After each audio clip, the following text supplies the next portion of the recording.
Ang lalaking ito ay nakapasok sa NBA kahit na siya ay naging palaboy.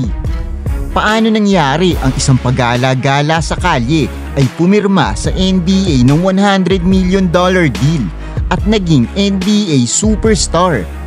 Ito ang kwento ni Jimmy Butler. Si Jimmy Butler ay hindi mo maiisip na maging walang tirahan dahil siya ay isang bata na lumaki sa pinakamayamang lungsod ng Texas. Nung siya ay 13 years old, ang kanyang ama ay iniwan ang kanilang pamilya ng walang paliwanag. At dahil si Jimmy ay kamukha ng kanyang ama na nang iwan sa kanila, ang kanyang ina ay naiinis pag nakikita si Jimmy. Kalaunan, pumitik ang kanyang ina at sinabing, "Di ko gusto ang itsura mo, lumayas ka dito." My mom kicked me out of my house, to tell the truth. I bounced in and out of guys' houses in high school. So umalis nga si Jimmy at nakikitulog muna sa mga kaibigan niya. Pero pag may time na hindi pwede, ipagala-gala lang si Jimmy sa kalye. Ang walang matirahan sa Texas ay napakahirap dahil na rin sa tindi ng init ng araw dito, lalo na kay Jimmy. Dahil doon napilitan siya magdesisyon na magpapabago sa buhay niya. So I was always a big football fan, being from Texas, football is big. I think basketball made me third, but then I wasn't a fan of the sun, wasn't a fan of the heat. Plus, I was tiny. Everybody else started growing. I was like, I don't want to get crushed. I'm gonna move inside to the AC, shoot at the orange rim. Kaya wala na siyang sinayang na oras. Sumali siya sa basketball sa Tomball High School, kung saan ay nangako siya na maging star athlete. At noong senior year niya ay naging best friend niya si Jordan Leslie. Pero ang hindi alam ni Jimmy, siya pala ay magiging kapamilya nito.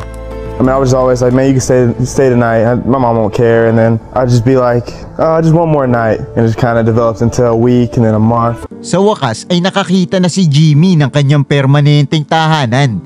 Higit sa lahat ay naramdaman niya ang pagmamahal at suporta. Alam ni Jimmy na ang pamilyang ito ay nag-take risk para gawing kapamilya at taong hindi nila kakilala.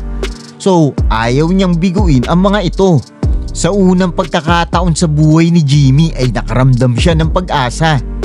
Ang kanyang basketball days ay nag-uumpisa pa lang, pero agad siya nag-set ng goal na pinapangarap lang ng mga bata, ang makapasok sa NBA. Si Jimmy ay determinado at nag-commit siya na maglalaro siya ng basketball sa Tyler Junior College.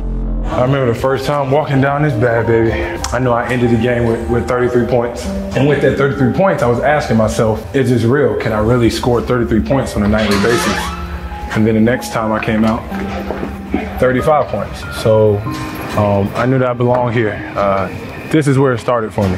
Ewan ko lang para sa'yo, pero ang gumawa ng 33 points sa bawat laro ay malupit para sa akin. Pero si Jimmy ay nagdodomina lang sa mga players ng junior college. Alam ni Jimmy na kung gusto niya maipagpatuloy ang kanyang NBA dream, kailangan niya mag-step up sa laro at ma-recruit sa mga top-rank university.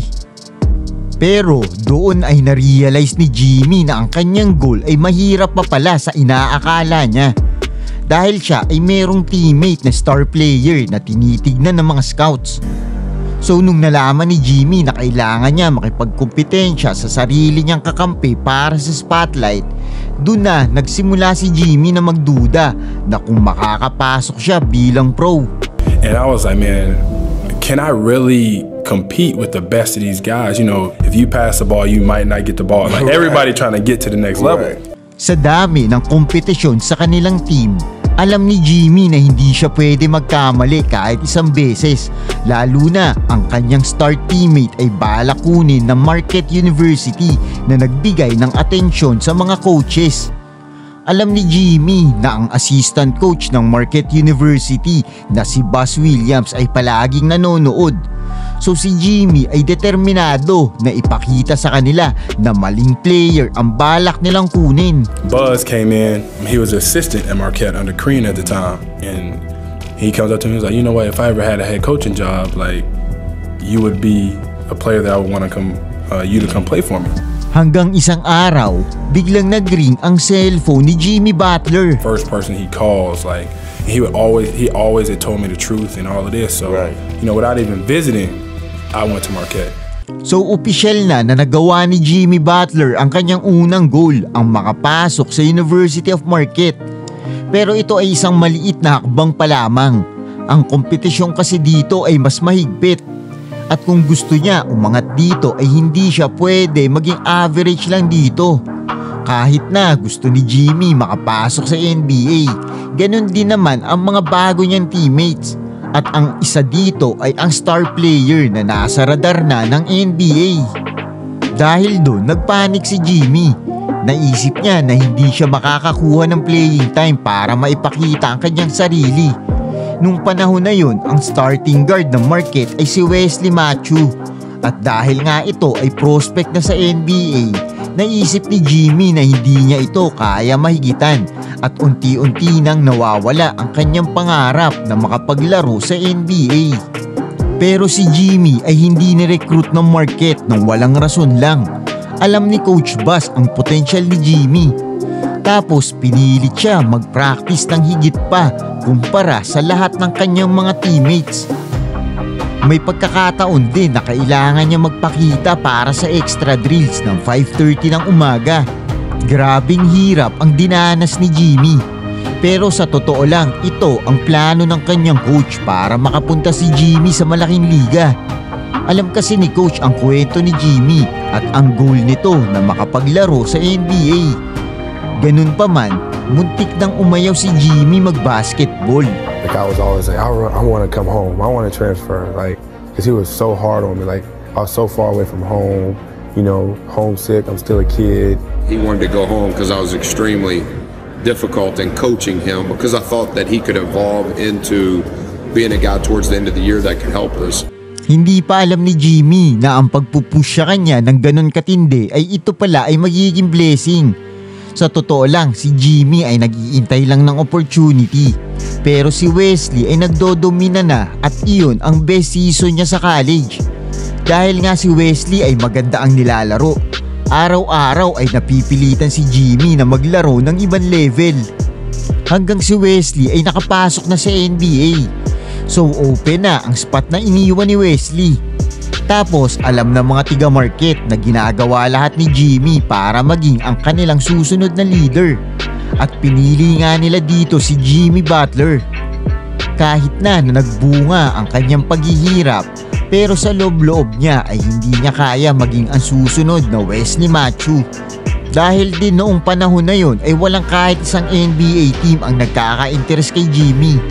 At meron na lang siyang isang taon para maiangat niya ang kanyang sarili sa NBA draft o ang kanyang pangarap ay wala na.